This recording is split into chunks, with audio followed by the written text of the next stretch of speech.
नमस्कार। सभी दर्शकों का बहुत बहुत स्वागत। आज हम चर्चा कर रहे हैं कुंभ राशि की।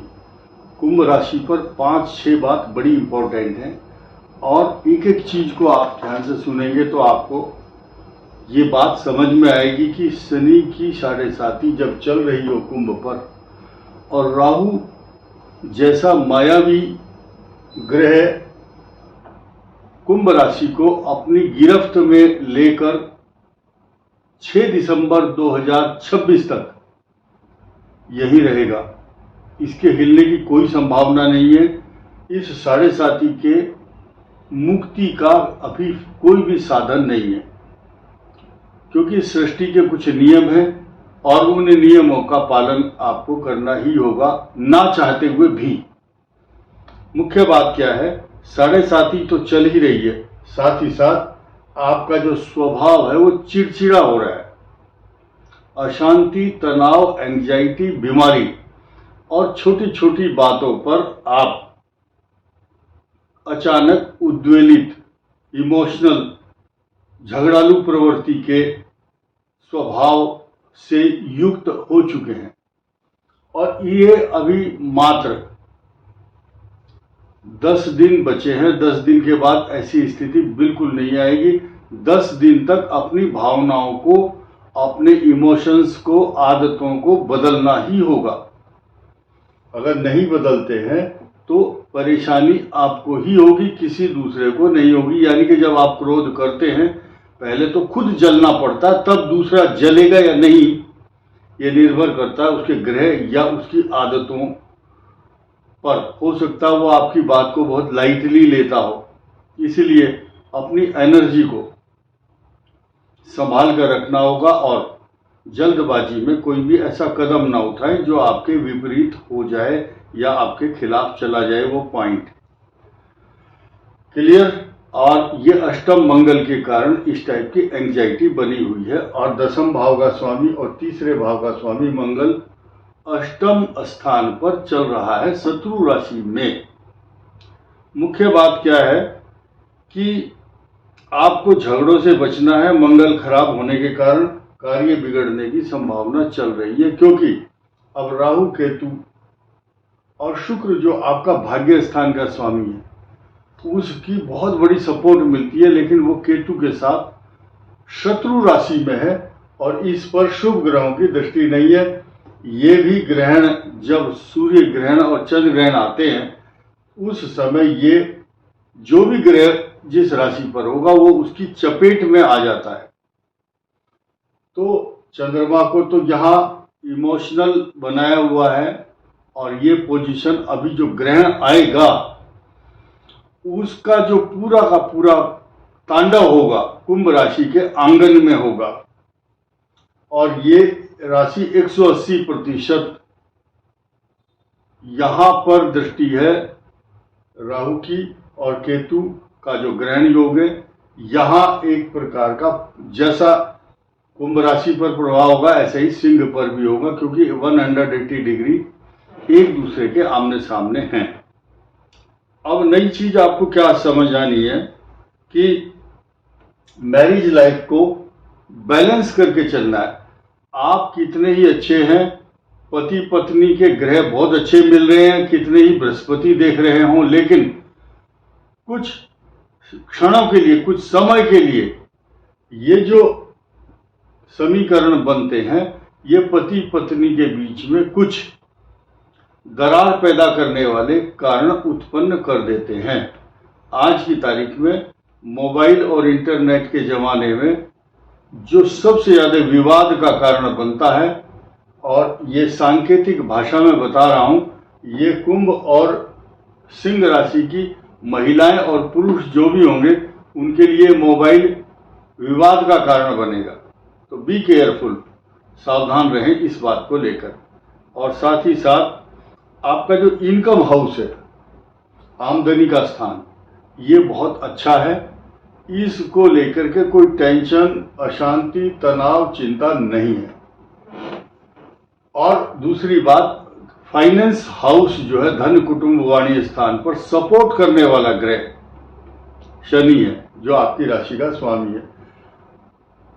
कुछ ज्योतिष शास्त्र के नियम हैं कि अगर वर्गोत्तम या ग्रहों के सिद्धांत को देखते हैं तो ये शनि यहाँ मजबूत है, और ये भी देखा जाता है शनि जहाँ बैठा है उसके स्वामी की दशा, यानी कि जिस राशि में शनि है उसके स्वामी की क्या पोजीशन है, वो पोजीशन यहाँ है बृहस्पति की, और इसकी दृष्टि पूरी की पूरी 180 अंश अपनी राशि को देखती है।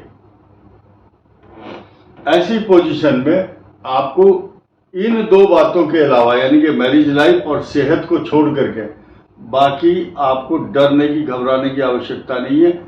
आपको जिम्मेदारी सिर्फ दो चीज की संभालनी है, मैरिज लाइफ और अपना स्वास्थ्य। सबसे बड़ी चीज ये है पॉजिटिव कि सूर्य और बुध का बुधादित्य योग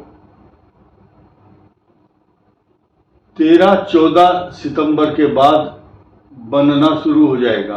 देखिए, अब मैंने यहाँ एक सांकेतिक भाषा में बताना चाहूंगा, बुध, सूर्य, मंगल, शनि, बृहस्पति, ये 5 ग्रह आपको बहुत ज्यादा सपोर्ट दे रहे हैं, लेकिन मंगल की स्थिति 13 सितंबर के बाद यहां होगी, तो ये भाग्य स्थान में आपको ज्यादा सपोर्ट देने वाला बन जाएगा। अभी यही खराब है, यही अच्छा हो जाएगा। 3 ग्रह, अब ये तारीख याद रखिए, 13, 14, 15 और 16, 13, 14, 15, 16, इन चारों दिनों में 4 ग्रहों का परिवर्तन हो रहा है, तो इस बात को गंभीरता से समझना होगा। 13 तारीख को मंगल, 14 को शुक्र और 15 को बुध का परिवर्तन, और 16 की मध्य रात्रि के पश्चात 17 टच होते ही सूर्य यहां आ जाएंगे और बुधादित्य योग बनाएंगे, क्योंकि बुध जो है एक अंश पहले ही, एक दिन पहले ही यहां पर उच्च राशि में आ चुके होंगे। ये समीकरण मैंने आपको कुंभ राशि का बताया, और साथ ही साथ इन 5 ग्रहों की जो स्थिति है वो आपके लिए बहुत पॉजिटिव होने वाली है। मंगल सूर्य का जो परिवर्तन है और राहु केतु के जो प्रभाव है,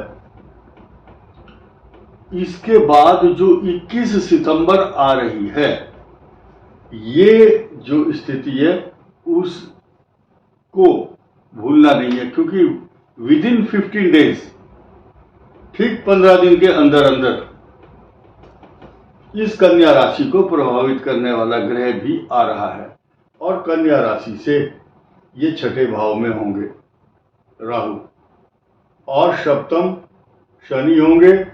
और पॉजिटिव चीज ये, भगवान इतना मेहरबान है, इतने भगवान की अनुकंपा और कृपा है संसार के ऊपर कि काश ठीक ये मंगल अगर सूर्य के साथ होता और 180 डिग्री ये दृष्टि होती, तो अलग समीकरण बन सकते थे सृष्टि के लिए और कुंभ राशि के लिए भी।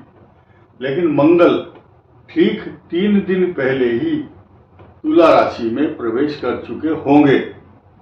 उसके बाद अगले दिन बुध, और उससे अगले दिन सूर्य का यहाँ पर ट्रांजिट होगा। बृहस्पति की बहुत बड़ी भूमिका है आपके कुंडली के अंदर, धन, कुटुंब, वाणी और इनकम हाउस के साथ साथ। अब कुंभ राशि इतनी भाग्यशाली भी है एक चीज को देखते हुए कि बृहस्पति की पूर्ण दृष्टि है, इसलिए आपको डरने और घबराने की जरूरत नहीं है। जिस दिन ग्रहण होगा उस दिन आप 12 बजे से पहले स्नान करें, क्योंकि उसके बाद सूतक काल आरंभ होगा, और फिर ग्रहण के बाद भी स्नान कर सकते हैं। स्नान दान आदि का महत्व है, और अपने इष्ट देवता, कुल देवता, पितृ देवता की पूजा कर सकते हैं। भगवान शिव की उपासना इनके लिए बहुत ही लाभदायक रहेगी। आपका जो मन है वो निर्मल रहेगा। तो कुंभ राशि पर यह ग्रहण है, इसलिए फोकस सबसे ज्यादा हमारा किस बात के ऊपर है, शतभिषा और पूर्व भाद्रपद जो कुंभ राशि के नक्षत्र हैं, इनको सचेत और सावधान, और अपने जो क्रियाकलाप हैं, अपनी जो गतिविधियां हैं, उनको थोड़ा सा कंट्रोल करके रखेंगे। उस दिन सैटरडे और संडे का दोनों का दिन है, इसलिए 7 तारीख को खास तौर से रविवार है और 8 का सोमवार है, सोमवार को सुबह अभिषेक करें भगवान शिव का, आपके लिए बहुत शुभ रहेगा। इस वीडियो में इतना ही। धन्यवाद, नमस्कार।